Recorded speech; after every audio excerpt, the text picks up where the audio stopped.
welcome to momentUM. I'm your host, Sydney Fields. momentUM is a talk show created by students in the Mass Communication program to talk about what's happening at the moment at UM. But before we jump into today's topics, let's meet our co-host. To my left, we have Gerald Cunningham.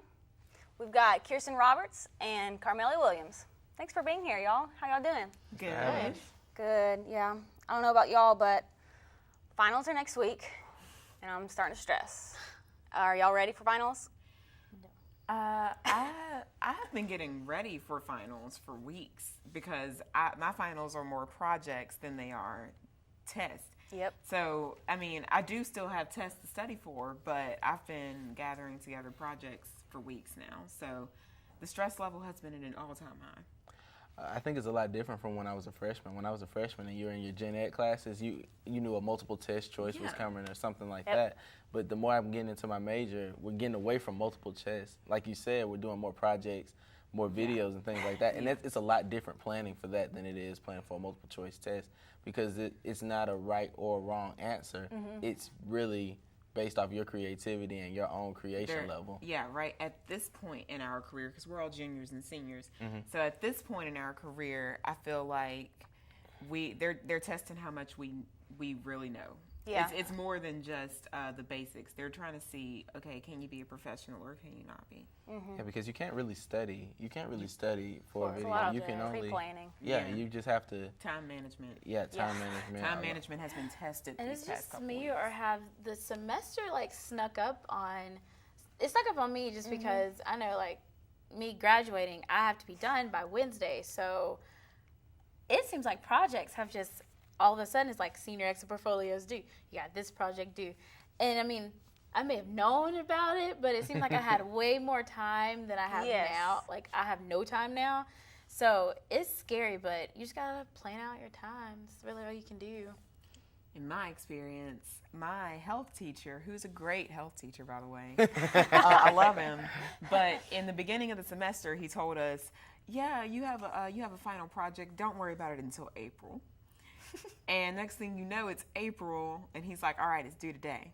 Literally today. And I'm like, okay. So I made a note on his evaluation sheet. I was like, excellent, excellent, excellent. But please remind us about these final projects because they do sneak up on you because you just let the semester get away from you. Not just finals, but I think the semester ended a lot quicker than any other semester I've had. Like, I feel like when we got back from spring break, it was just basically over. It was the home stretch at that point. And that's how it always is with spring break, though. It felt different this year. Like, I felt like right when I came back from spring break, it's time to go right back home. Even college night snuck up on me. Like, it was like college night, spring break, over. I didn't even. That's what it felt like. I usually get notifications on Facebook, hey, purple cheerleader tryouts are this, or, pep rally is this day. I didn't even know college night was going on until it was well into it, and I was like, oh, it's that season again. But have y'all been doing anything special to kind of like relax from getting stressed for finals? I think, in my personal experience, it's very important to try to keep somewhat of a social life. Like, I work and I go to school and I got all this other stuff going on, and it's important to not forget that you do have friends that you can hang out with and they can kind of relax you.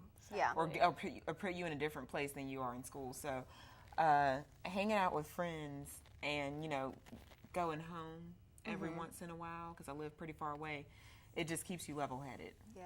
Go ahead. What are you gonna say? I was going to say I like the physical activity. I like playing sports and stuff is what I do. What do you do? I was going to say that, too. Intramurals has really been another thing that kind of keeps us pace. We just got done with intramural softball. But another thing is I think I've kind of changed up my musical choices because of finals. I've listened to a lot more jazz lately, just kind of be more easy. Because I know during finals time, a lot of people get more stressed out, a lot more worried, and everything just kind of gets heightened in their head, like this is make or break everything that I do. But I don't like to stress like that.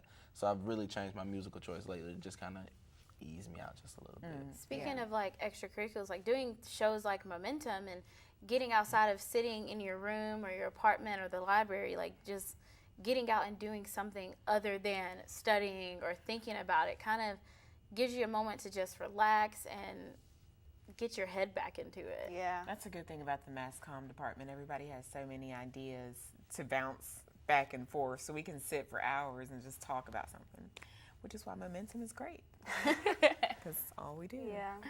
So you're talking about music. What kind of music do you listen to for that?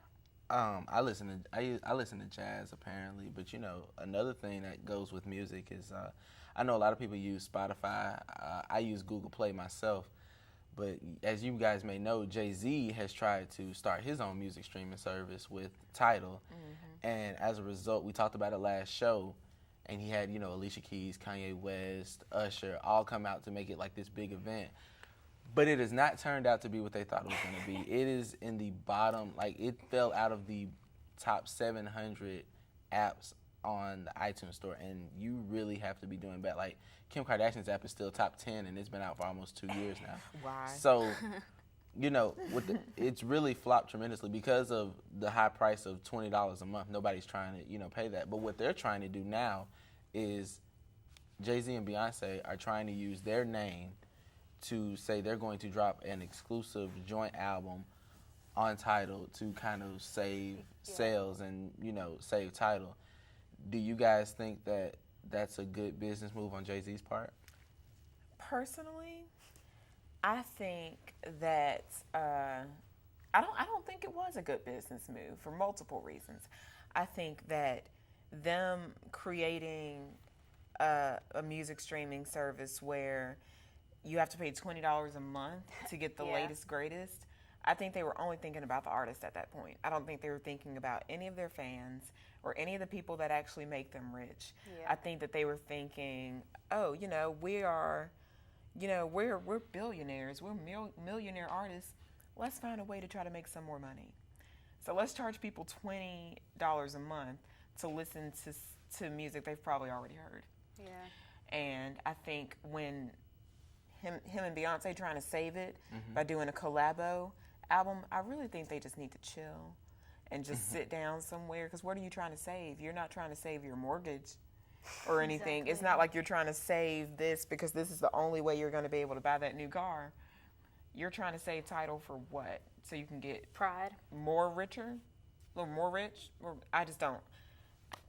It's all negative to me. Y'all pretty much called this, though. I mean, we talked about this last show. Y'all were saying people aren't going to want to pay $20 when they could pay, what, how much does Spotify charge for students? $5 a month. A month? And I don't even have the subscription. I use Spotify for free. Yeah, that's And what that's I do. another thing, is that Tidal didn't have a free service for online streaming. It's all paid. It's all you have to spend money on to get the newest unreleased albums. And I feel like they should have done a focus group or a test group before they went all public, because now it's kind of like egg in their face, because they kind of like rubbed it in everyone's face in the beginning, and now it's kind of backfiring on them because they didn't even like try to get fans' opinions on it, or, you know, consumers, because like at the end of the day, people who stream are mostly college students or in their young 20s, adults, yeah. 20s to mid 30s, you know, so we don't have the kind of cash flow to dish out $10-$20 a month for just some music. It adds up. And I know it's been like a pretty big topic on Twitter, right? Yeah, it's been a real big topic on Twitter. Kanye West tweeted about it before the big, you know, press conference came when they finally released Tidal. You know, Kanye, Usher, Nicki Minaj, all of them would tweet about it. However, after it flopped, Kanye deleted all of his tweets that had to do with Tidal, and then he got so much flack for it that he posted a tweet to kind of guess like save the reputation about Tidal. Yes, it was like midnight last night, and everybody was like, "Don't act like you didn't just delete like 10 tweets." And then when people call you out See on what you it, did but there. going back off of that, I feel that what Tidal was trying to sell to everybody was names and faces, and saying, if you're a Nicki Minaj fan, you should get this. If you're an Usher fan, you should get this. I disagree with it, but the true thing that Tidal was trying to advocate for, why it's $20 a month, is something that the average music listener honestly doesn't care about, and they're talking about the highest quality of music. We don't care about everybody doesn't care about the highest quality of music when it comes to the highs, the lows, the mids, and treble and things like that. So you're selling that to a bunch of people that don't care, which is why it didn't sell, in my opinion. You're selling it to a bunch of people that don't care. You're selling it to a bunch of people that can't afford it.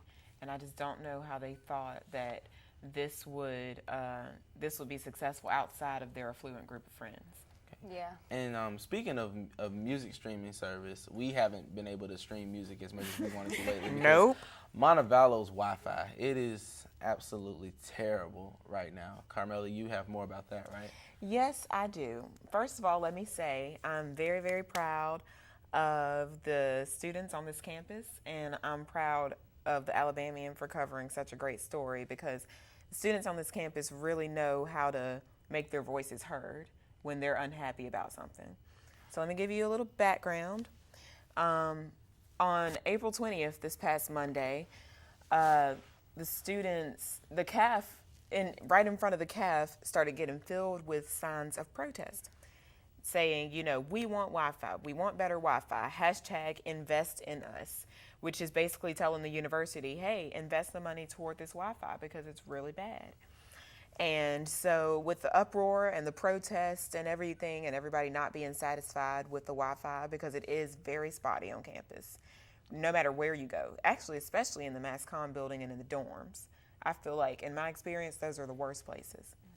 So, the student body president, the SGA president, Jacob Gordon, responded to all of the flack in a broadcast email that he sent to everyone. And he was basically saying, hey, we hear your concerns, we're concerned about it too, and we're going to do the best that we can do to improve the Wi-Fi. And he put a lot of emphasis on the new CIO, which is the Chief Information Officer, Craig Gray, and they have a few plans to improve Wi-Fi. They're going to up the router service by 4 times. It's 4 times of what it is right now. Increase the bandwidth, that's what it's called. And they're just basically going to put more Wi-Fi hotspots around campus and take into consideration that students are not just using Wi-Fi to research papers. They're also using Wi-Fi for social media and things like that. So Jacob Gordon wants everybody to know, though, that SGA does not have the budget. They don't have the money to just say, we have a Wi-Fi problem, we're going to fix it. It's fixed. It doesn't work that way. There's a process that goes into it. And so it might not happen tomorrow, and it might not happen next week, but they're working on it, and they're doing the best they can. Yeah. I think that's a good thing. I know that it's been an issue, but I heard before the protests were happening, I heard, because I'm an orientation leader, and that's one of the things that we were told, like, this is something that they're working on this summer. So seriously, right before all this protesting happening, they already announced, like, this is an issue that we've noticed and that we're going to cover it. So I think that was probably a good move to let the students know, we hear you, we'll solve this problem, we care about you. Well, I want to be the person that thinks that they can go a step further. I have friends that go to UAH, University of Alabama at Huntsville, and a way that UAH helped with their problem is, as open, Montevallo is an open campus, anybody can come on and use UMNet, and I feel like there are so many people that don't go to the university that use the Wi-Fi, that's another reason that it can slow down.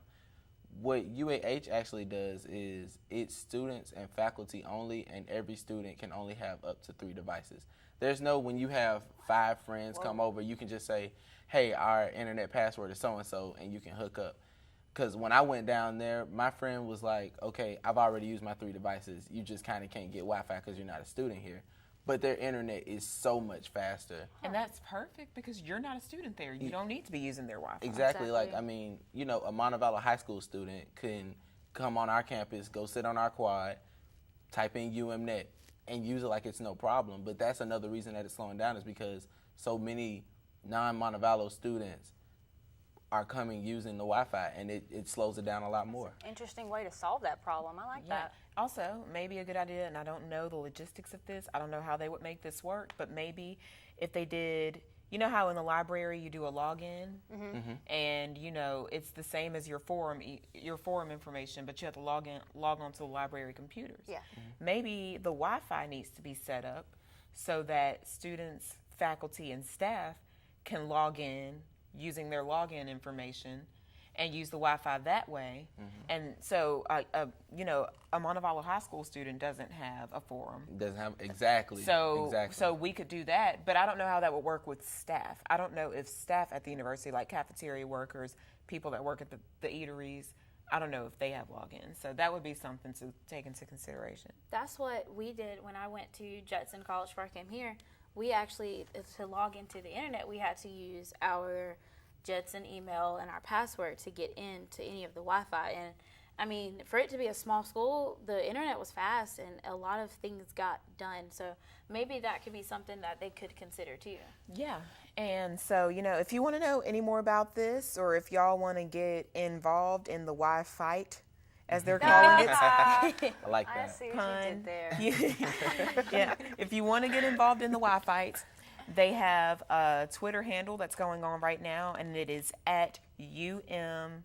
What is it? It is at UM4, the number 4, reform. And it's all caps, at UM4 reform. And you can, you know, engage in that. And so that's trending on Twitter.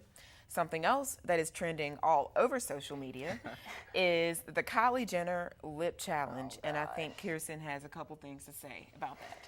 Well, if you want to get the Kylie Jenner pout that so many people are craving for, and even if, you know, she may have used cosmetic surgery or makeup, a lot of people are resorting to using bottles and shot glasses and mason jars to suction their lips like that to get the Kylie Jenner pout. But the catch is that a lot of people are getting permanent damage from this. They're getting permanent bruising around their lips. Even to the extreme, if you do search Kylie Jenner challenge fail, you see a couple of people that their lips have now bust from the suction. Jesus. So Yeah, the pressure in the shot glass. Yeah. because it's a shot glass, it has a lot of pressure in it. So for me, I feel like this is a dangerous thing for a lot of young kids, you know, young adults our age to even try to go to those extremes to get something that someone paid for. Yeah. It's so funny because, like, some of the bottles that they've used Are like, so small. They use small ones, but they've used, like, candle holders, so it's, like, it's under your nose to the bottom of your chin. And so, like, this bottom left picture, like, it looks like she has a big old hickey on her chin.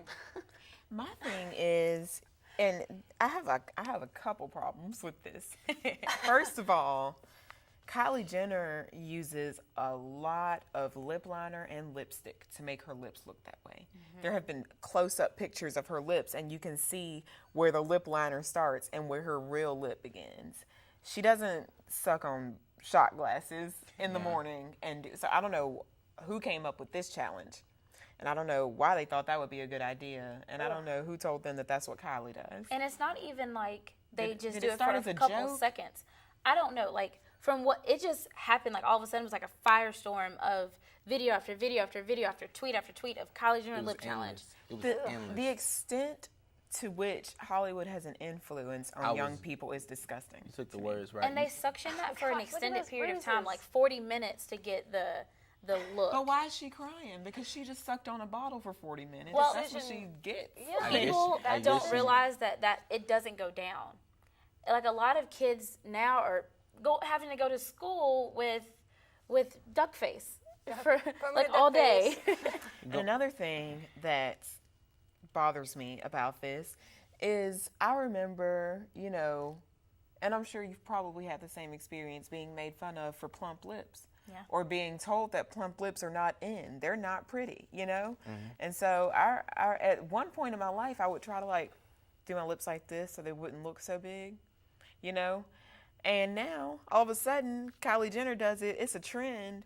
And now everybody wants plump lips. But that's with anything with young Hollywood nowadays, like twerking. Like, let's be honest, that was going on That way twerking's been going on since before we were decades. born, before our parents were born, people were doing it. But as soon as like one young adult does it, it's now a trend and everybody does it. You know, same thing with And overdrawn lips, because that's a 90s trend. To overdraw your lips Yeah. is something that comes from the 90s. You know, just like bell bottoms are now back in style because one famous person did it, overalls. Our society nowadays is very impressionable. Nobody tries to stand out from the crowd. They try to be in the crowd. Yeah. And so this Kylie Jenner lip challenge is just another way to show that instead of people trying to be different, they're trying to be like their favorite celebrity. And instead of celebrities trying to tell people to embrace being different, they're just kind of like, oh, well, I'm famous. I got another 1 million followers because my lips are big, because my boobs are big, you know. And for me, I've always been raised on be different, stand out from the crowd. Don't try to be like everybody else, be a follower. Yeah. I mean, not be a follower, be a leader, you know. But I'm sorry, go on. To play devil's advocate a little bit to what you said. Of course. I know that's my job, right? That's why you're here. To the celebrities where you say, because the celebrities, I agree, do have a platform to where, you know, they know that they have this influence. But don't you feel like some celebrities are basically saying, I'm not going out here telling you to put a mason jar over your lips. You're on your own with that. But once you put yourself out there as a celebrity, as a Kim Kardashian, as a Kylie Jenner, as a Rihanna, you are now a public figure. You are now an idol. Because let's be honest, the generation that we live in now, parents don't raise their kids. The TV, the radio, media raises their kids. So you have to be a conscious celebrity. You know, we're not in the days anymore where you can be an unconscious celebrity and do what you want to do. You have paparazzi, you have Twitter, you have TMZ, you have Facebook, Instagram, you have all these platforms that people are now using you as an outlet, as a guide. And I mean,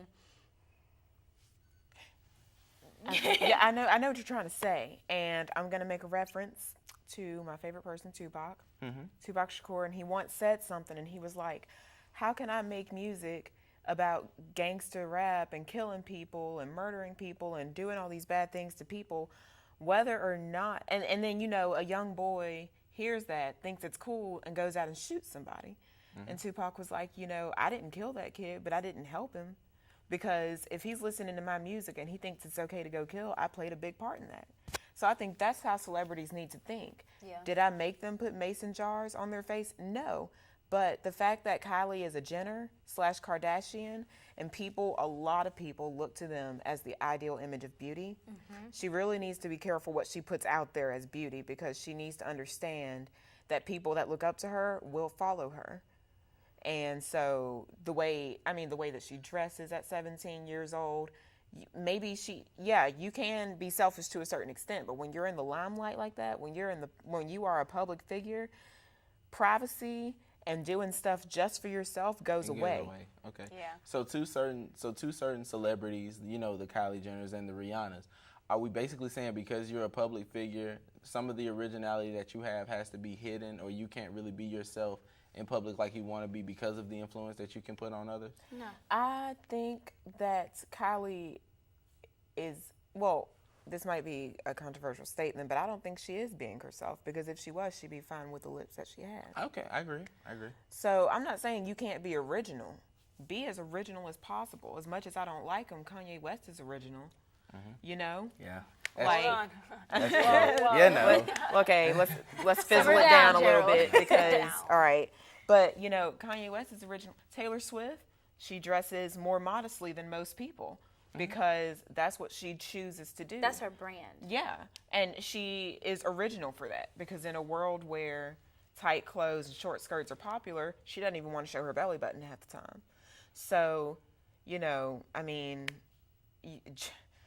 It's just like the Kardashians are paraded around as what the standard of beauty is. You know, Taylor Standard of Swift, and beauty, I find standard Taylor of Swift to fashion. be absolutely beautiful because she doesn't do a lot with her makeup, her hair. It's very simple. It's very modest. I mean, look at when we were younger. Who were the idols? We had Jennifer Aniston, natural beauty. It was a lot of natural beauty. Nowadays is the flawless makeup, the beat skin, and it's a sign of the times that we're in. It's is. very superficial. That's so true. Beauty. And that's That's why so I say true. celebrities have to understand, they have to be conscious of the fact that we live in a very superficial, materialistic society, and they have to stop perpetuating all these ideal beauty image stereotypes, because people will follow, and they can change the whole course of somebody's image with that.